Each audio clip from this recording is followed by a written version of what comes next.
Hello and welcome to another episode of Culture Mosaic, where we explore Vietnamese traditions, creativity, and cross-cultural connections. This week, what cultural stories await us? Let's find out. We begin in lifestyle with Đường Lâm, a centuries-old village in the northern delta, where traditional homes and ways of life have been carefully preserved. Next, on the mic, we meet artist Lê Trang to discover how she weaves Vietnamese cultural values into her work, from the áo dài to scenes of everyday life. And in Connecting Cultures, we visit a primary school in Hanoi, where foreign teachers are not only teaching English, but also finding meaningful ways to connect with Vietnamese culture. All this and more right here on Culture Mosaic.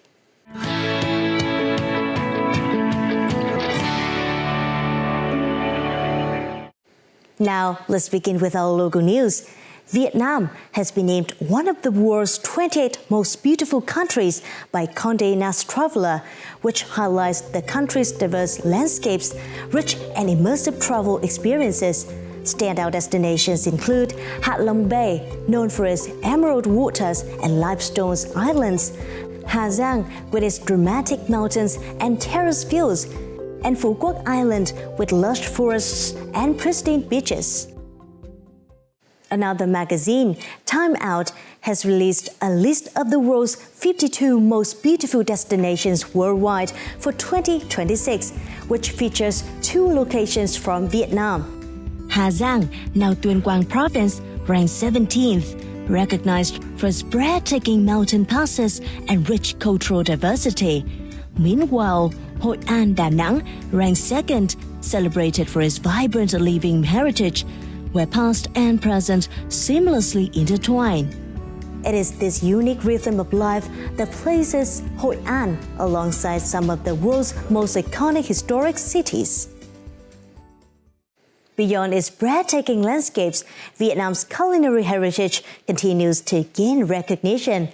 Recently, the traditional craft of making thang chi steamed rice rolls, a refined part of Hanoi's culinary lineage, has been officially added to Vietnam's national list of intangible cultural heritage. The practice of making thang chi rice rolls combines folk knowledge and refined craftsmanship passed down through generations. The recognition is not only an acknowledgement of a long-standing traditional craft, but also an affirmation of Hanoi cuisine's place in Vietnam's rich culinary landscape. And as tradition is preserved, innovation in the arts is being brought onto the stage. The contemporary ballet Gió incorporates traditional Vietnamese materials such as paper fans, woven mats, and gió paper, while exploring a new movement language that blends classical ballet techniques with everyday Vietnamese rhythms.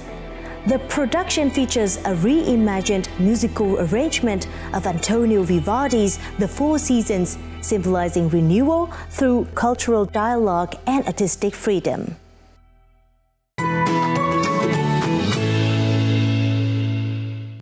From global recognition to local roots, our next story takes us to a place where history is not displayed in museums, but lived every day. The constant flow of traffic, the energy of a city that never sleeps, Hanoi poses with modern life. But just 1 hour from the city center lies a place where time slows down. Đường Lâm Ancient Village offers a rare journey back nearly 1,000 years, preserving the cultural essence of the Northern Delta. Join us as we step into this living museum of history and tradition.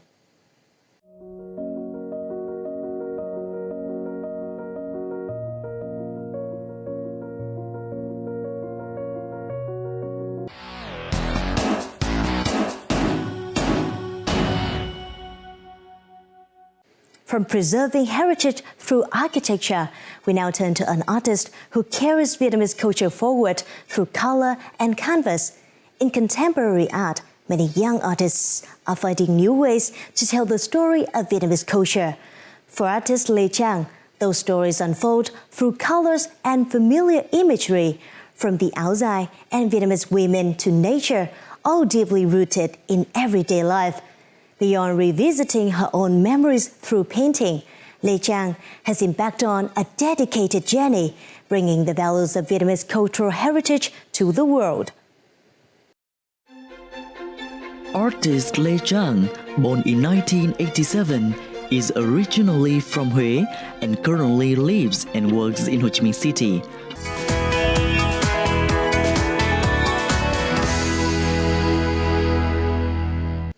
Beyond art, cultural connections continue to grow in everyday life. At a primary school in Hanoi, foreign teachers are not only teaching English, but also learning to connect with Vietnamese culture. This journey is reflected in the simplest moments, from the way they interact with their students to the affection they develop for the people and culture around them. These are the stories in today's Connecting Cultures. Everyone ready today? Yeah! Okay. We are learning and practicing. I've been living and working in Vietnam for 8 years and at Lê Quang Dông Primary School for 6 years. Family, my husband and my daughter are both Vietnamese. So everything, the food, everything made me feel in love with the Vietnamese culture.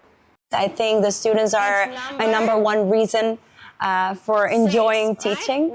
I always try to incorporate the Vietnamese culture whenever it's possible. When we teach food to grade 1, I try to, after we teach the new vocab, I always tell them that my favorite food is bún chả, for example, or I enjoy eating nem. And I always try to tell them that I enjoy Vietnamese food, and they always love that. Come to the front and line up, please. Can you answer, how do you get to school? For Daphne, having lived and taught in Hanoi for over a decade, learning Vietnamese is not just a hobby, but also an integral part of her educational journey. Cô chào cả lớp. Are you ready? Yeah! Sit down for me. I wanted to learn Vietnamese so I could speak with my students and the other people around us. My students get very surprised at the beginning, but afterwards they think it's a very fun to come up with stories and try and talk to me in Vietnamese. Learning Vietnamese helps me to connect and understand my students better. It also helps me draw parallels between English and Vietnamese so I can anticipate any problems or miscommunications that's going to happen in the next lesson, in the next unit. That way I know what they're confused about or what is happening in my classroom.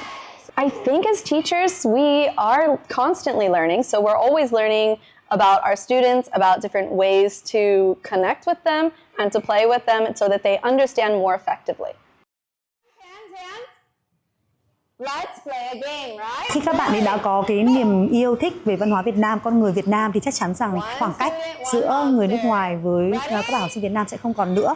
Và cái khoảng cách đó được khi thì thu hẹp lại, các bạn sẽ tiếp xúc với giáo viên người Việt Nam cũng như là học sinh Việt Nam được dễ dàng hơn và chia sẻ cũng dễ hơn, và cũng từ đó là các bạn ấy có thể truyền đạt kiến thức được tốt hơn cho các bạn học sinh của trường tiểu học Lê Quang Dông.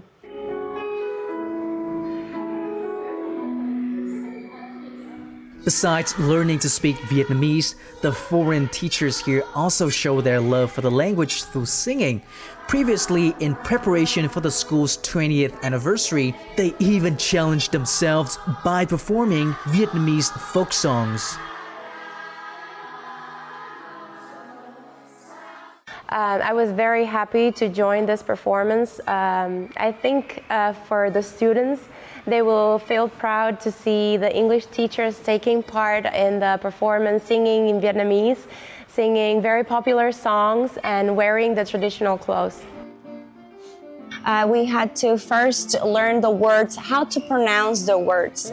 After a lot of practice and a lot of help from our Vietnamese colleagues, we managed to pronounce the words. Then it was difficult to sing a song without knowing what it means. So we went and see what the songs meant. My family, my husband and my daughter also helped me a lot until I managed to learn it and sing it.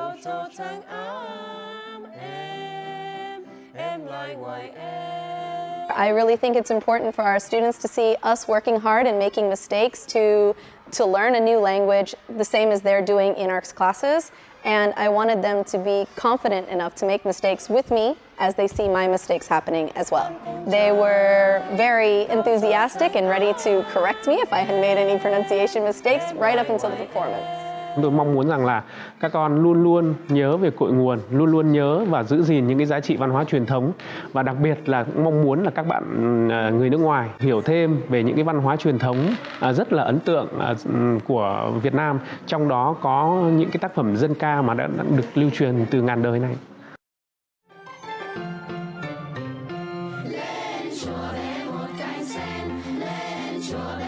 Although the folk melodies they sang still sound a bit awkward in pronunciation, they show the foreign teachers' most heartfelt and genuine way of expressing their affection for Vietnamese culture.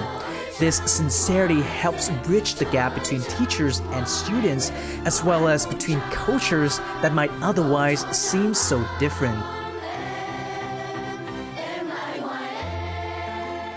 Through everyday gestures and shared experiences, cultures find ways to meet, and that spirit of connection is what Culture Mosaic is all about. That also brings us to the end of today's program. Join us again next week for more inspiring cultural stories on Culture Mosaic. Goodbye and see you next time.